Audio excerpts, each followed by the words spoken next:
Hello friend जय जगन्नाथ। तो आपण मैंने देखिपे तो आमर ये कदली पत्र लगी जाइए। आज हूँ पंचुकर द्वितीय दिन। तो आज द्वितीय दिन मुझे भाविली चलतु अरुआ भात बनईदे तापर हबिष जिते चलती तो निहाती आम अरुआ भात खाइबा बिना पियाज रसुण या भल जिनस कि ना। ये तो महाप्रसाद भाया। तो मुझे अरुआ भात बनई देची ता ऊपर को डाली बिना प्याज रसुण सादा डाली आलू चखाई आलू भर्ता आपण मैंने जहाँ भी कहींपारे। तो एपटे आलू तो आउ भजा होमर आलू कुंदुरी आउ रंभार भजा है गोटे।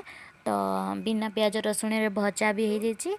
आउ गोटे आमर चटणी धनिया पत्र चटणी है बास। देखापी बहुत ही सुंदर देखा जाए खावाई बहुत ही टेस्टी है। लाइक कमेंट शेयर सब्सक्राइब निहाती करेंगे। रही जय जगन्नाथ।